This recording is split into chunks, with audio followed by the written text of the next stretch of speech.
Hello friends, welcome back to my channel cutting and stitching lovers. आज हम Alia cut style की kurti cutting करेंगे।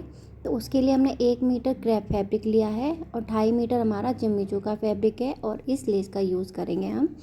तो सबसे पहले हम क्रेप फैब्रिक की कटिंग करेंगे।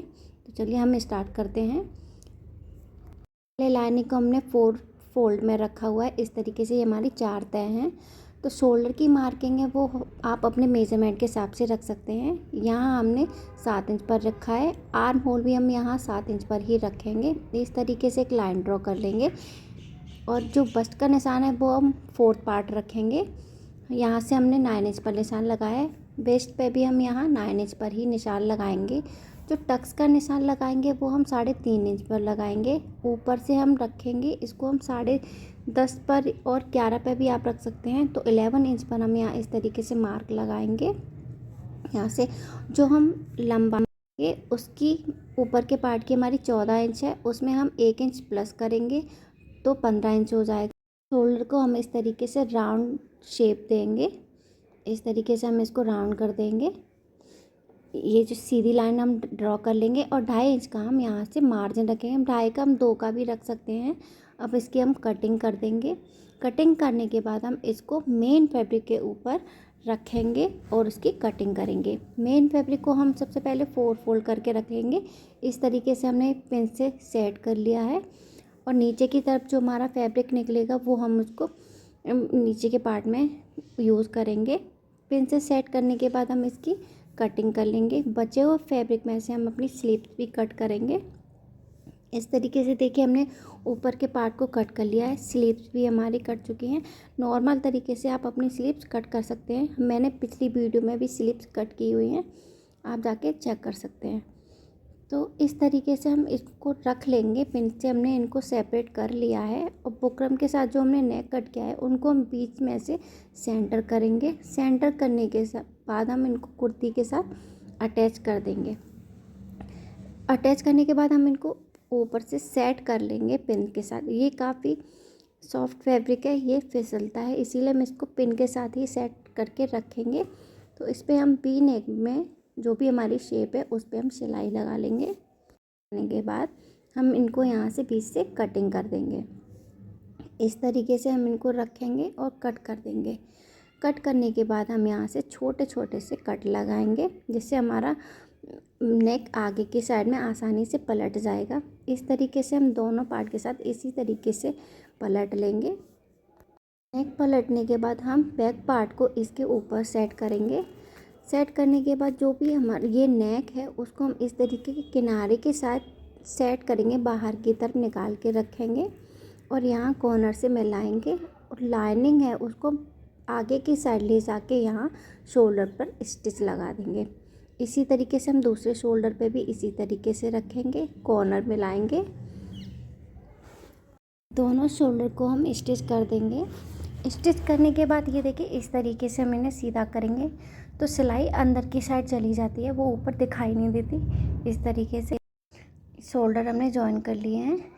इस तरीके से अब हम ऊपर की साइड जो नेक है वहाँ हम तुरपाई कर देंगे। सेंटर से हम इसको इस तरीके से रखेंगे।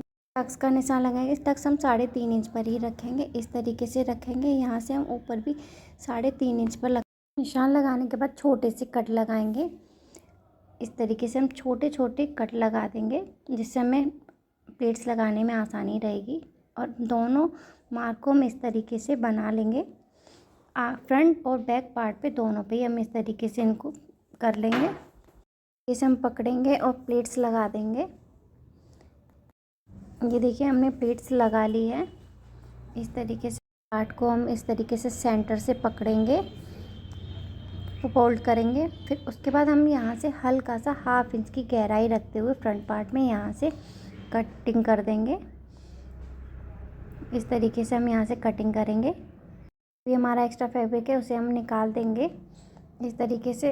अब इसको हम खोल के रखेंगे। अब स्लीव्स हम शोल्डर पर अटैच करेंगे। स्लीव से भी जो हमारी आगे की तरफ गहराई होती है वो हम फ्रंट साइड ही रखते हैं। इस तरीके से सेंटर से हम स्लीव को रखेंगे और यहाँ सिलाई लगा देंगे। आगे की तरफ भी हम स्लीव्स को फोल्ड कर देंगे। इस तरीके से दोनों स्लीव्स को हम सेट करके यहाँ से सिलाई लगा देंगे। सिलाई लगाने के बाद ये देखिए हमने स्लीव्स को अटैच कर लिया है। अब आगे की साइड हम फ्रंट साइड में हम लेस को अटैच करेंगे।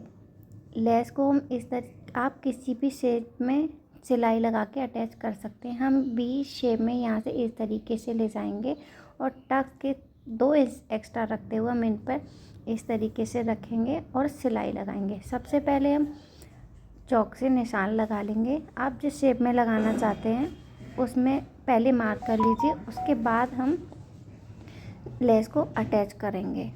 इस तरीके से हम अपनी लेस को रखेंगे, इस पर स्टिच लगा के अटैच कर लेंगे। देखिए फ्रेंड्स, हमने लेस को लगा लिया है। अब घेर रचेट अटैच करने के लिए सिंपल तरीका है, आप जो भी लंबाई रखेंगे उसको हम सीधा रखेंगे। आपकी जो भी लंबाई रखना चाहते हैं उस हिसाब से हम उसको सीधा कट करेंगे, उसमें हमें कोई कटिंग नहीं करनी है, सीधा रखना है। को अपने कमर पे इस तरीके से छोटी छोटी प्लेट्स लगाएंगे और उनके साथ हम अटैच करेंगे। इस तरीके से हम पलट के रखेंगे और छोटी छोटी सी प्लेट्स लगानी है, हमें ज़्यादा बड़ी प्लेट्स भी नहीं लगानी। आप चाहे तो पहले सिलाई लगा के धागे को खींच के उस तरीके से प्लेट्स लगा सकते हैं। आप जैसे चाहें उस तरीके से आप प्लेट्स लगा सकते हैं। तो हम इन पर प्लेट्स लगा के रख लेंगे इस तरीके से। देखिए हमने प्लेट्स लगा ली हैं। प्लेट्स लगाने के बाद हम इसको उल्टा करके रखेंगे। उल्टा करके हम फिटिंग का निशान लगाएंगे, सिलाई लगा देंगे। जो भी आपका फिटिंग का निशान है हम उस तरीके से मार्क लगाएंगे और यहाँ कमर पे जितनी भी आप सिलाई खोलना चाहते हैं उस हिसाब से वहाँ पर मार्क लगा के वहाँ रख लेंगे। हम फिटिंग का निशान लगा के इनको सिलाई लगा देंगे।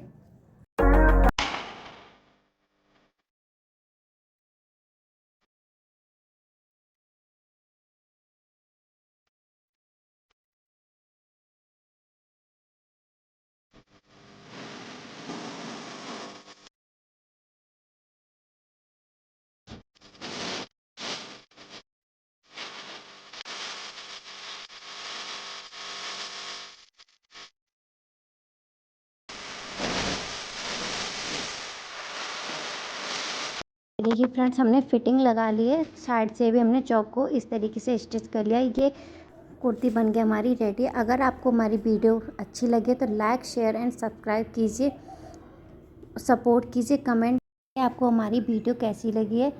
Thanks for watching.